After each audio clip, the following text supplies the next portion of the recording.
On se retrouve aujourd'hui pour une nouvelle vidéo cheveux encore. Et oui, comme vous avez pu le remarquer, j'ai changé ma couleur de cheveux avec le beau temps qui s'est barré prématurément. À partir du 1er septembre ici, il a fait tout gris, donc j'ai eu envie d'accompagner l'automne en fonçant un tout petit peu mes cheveux. Donc j'ai fait un blond un peu plus foncé avec quelques reflets un peu noisettes et j'ai fait un tie-and-dye sur les longueurs et pointes. Donc je me suis dit pourquoi pas faire une vidéo sur la coloration, comment bien choisir sa coloration et comment bien choisir la teinte que l'on va faire. Alors tout d'abord, on ne choisit pas la couleur que l'on va faire juste pour la couleur. Je m'explique.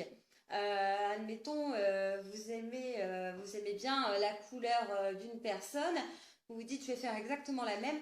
Non, faites gaffe parce que vous n'allez pas forcément avoir le même rendu qu'elle parce que vous n'avez certainement pas la même couleur de cheveux naturelle qu'elle, vous n'avez pas la même matière de cheveux, elle a peut-être un cheveu ultra abîmé, vous moins, donc ça ne prendra pas pareil. Il faut aussi faire attention à la carnation de sa peau. Si vous avez un ton chaud, partez dans les tons chauds. Si vous avez une carnation de peau un peu plus froide, ça sera mieux de partir dans les tons froids. Voilà, il faut faire attention à ça. C'est quand même éviter quelques catastrophes quand on prend un peu le temps de faire attention à sa carnation de peau. Ensuite, j'ai fait quelques notes pour rien oublier, hein, donc j'ai un peu une mémoire de moineau. Ensuite, est-ce que je dois prendre une coloration d'oxydation ou pas? La coloration d'oxydation, c'est une couleur à base d'ammoniac. Alors, si vous avez des cheveux blancs, il vaut mieux prendre une couleur à base d'ammoniac parce que les cheveux blancs ne prendront pas. S'il n'y a pas d'ammoniac, les cheveux blancs ne vont pas être colorés. Si c'est la première fois que vous faites une couleur, j'ai tendance à dire non, pas besoin.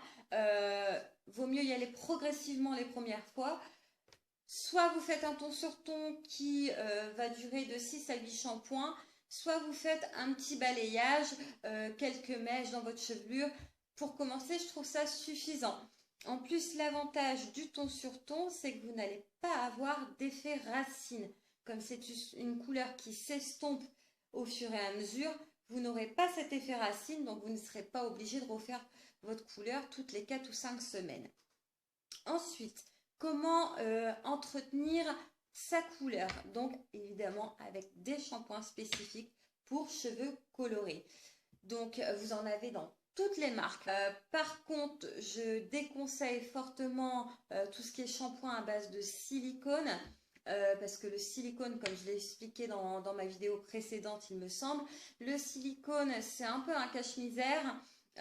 Quand on a des shampoings à base de silicone, on se dit ouais super, mon cheveu il est tout doux, il est tout brillant. Ouais, mais bon, le silicone forme une gaine protectrice autour de vos cheveux. Donc de un, ça cache la misère, mais surtout ça emprisonne votre cheveu. Donc vous avez beau faire 50 millions de soins, il n'y a rien qui pénètre. Et quand vous faites une couleur, eh ben souvent la couleur elle prend pas homogènement. Homogènement. Je suis pas sûre que ça se dit, hein. C'est pas grave. Ça va pas prendre de façon homogène. Ça sera mieux tourné comme ça. Parce que justement la couleur aura pas eu le temps de grignoter partout sur toute la longueur cette pellicule de silicone. Donc surtout éviter tout ce qui est shampoing avec trop de silicone, trop de parabènes. Ensuite, évidemment, on fait des masques, hein. On fait des masques pour entretenir la chevelure, pour réparer. Bon, évidemment, le masque ne va pas réparer totalement votre cheveu, mais ça va quand même aider. Et un cheveu qui est en bonne santé prendra toujours mieux et gardera plus longtemps sa couleur. Si vous avez des mèches, partez sur un shampoing pour cheveux méchés. C'est l'idéal. Et si vous avez des mèches blondes, souvent le blond a tendance à jaunir quand il vieillit, partez sur un shampoing violet. Alors ça peut faire peur. Dans la marque L'Oréal, le Silver Car est très très bien. C'est vraiment un violet très foncé, un shampoing. Le violet va permettre de neutraliser l'effet jaune. Donc Vous faites votre shampoing violet, vous laissez poser 1 ou 2 minutes avant de rincer et ça va vraiment atténuer ce vieux reflet tout moche. Voilà. Ensuite, alors, à quelle fréquence je dois refaire ma couleur?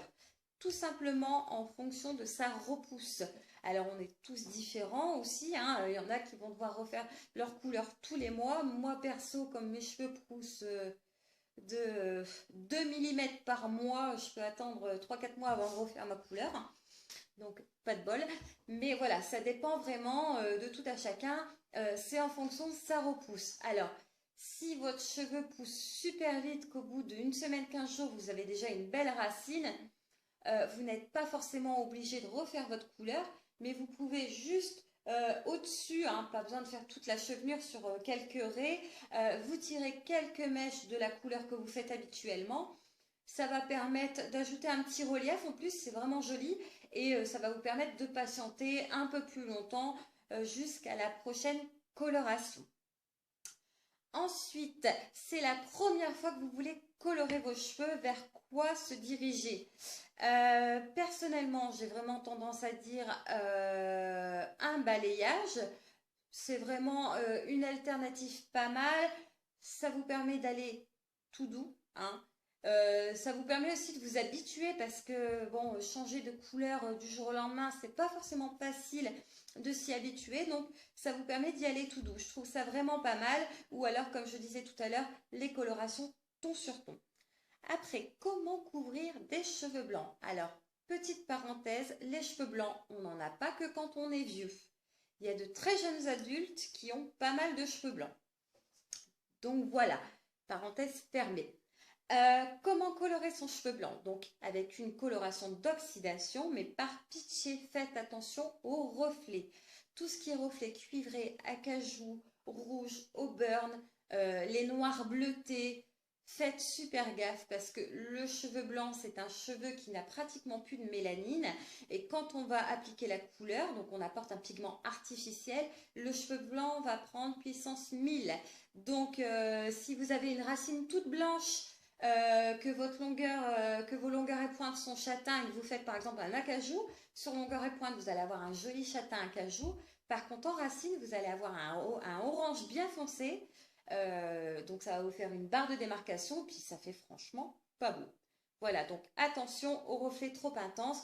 Donc, quand on a beaucoup de cheveux blancs, je conseille plus de partir dans les reflets dorés, dans les reflets cendrés. Voilà, des reflets vraiment légers.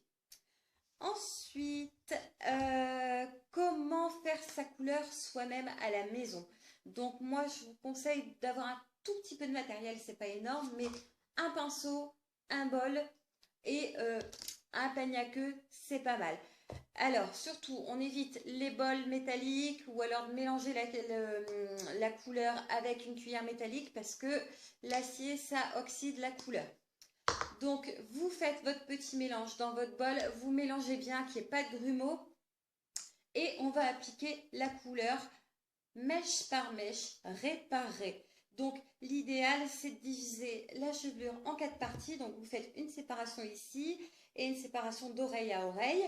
Vous commencez bien par bien colorer tout le pourtour de la chevelure. Donc, faites gaffe à ne pas trop en mettre sur la peau. Enfin, vous êtes obligé d'en mettre un petit peu, mais débordez pas jusque-là, c'est pas nécessaire. Et je conseille aussi, juste avant d'appliquer sa couleur, de mettre un petit peu, soit de crème hydratante, soit de cire coiffante. Moi, la dernière fois, j'ai mis de l'huile de coco. Vous en mettez bien. Alors, pour vous aider, vous pouvez vous aider avec le peigne. Vous tirez bien toute votre chevelure, hein, hop, comme ça, et vous en mettez sur tout le pourtour. Par contre, n'en mettez pas sur le cheveu, parce que si vous en mettez sur le cheveu, à cet endroit-là, la couleur ne va pas bien prendre. Mais ça va vous permettre d'éviter d'avoir des super grosses marques qui restent 3-4 jours sur la peau. Surtout quand vous faites un noir, c'est une catastrophe à enlever. Voilà. Après, une fois que vous avez bien appliqué votre couleur réparée, on peut allonger maintenant. Alors, si vous avez l'habitude de faire cette couleur, que vous la faites à chaque fois, on ne va pas en mettre sur longueur tout de suite. On ne va pas ressensibiliser à chaque fois la longueur. Ça ne sert à rien. Donc, on applique sur toutes les racines, on laisse poser à peu près 20 minutes et les 10-15 dernières minutes, si vraiment vous trouvez que votre reflet il est trop terne sur longueur, on peut allonger sur les longueurs et pointes, mais vraiment les dernières minutes. Par contre, évidemment, si c'est une nouvelle couleur que vous faites, là, il va falloir faire toutes les racines en premier et dès que vous avez fini les racines, on applique sur longueur et pointe. Alors, on travaille vraiment bien hein, quand vous appliquez votre couleur sur longueur et pointe. N'hésitez pas à bien malaxer pour bien répartir sur toute la chevelure et pour bien faire pénétrer la couleur dans le cheveu. Ensuite, une fois que vous avez bien laissé poser votre couleur le temps indiqué, il va falloir rincer votre couleur. Donc, pour pouvoir bien rincer une couleur, il faut d'abord l'émulsionner. L'émulsion, ça va servir à quoi? Ça va servir à décoller la couleur sur la peau.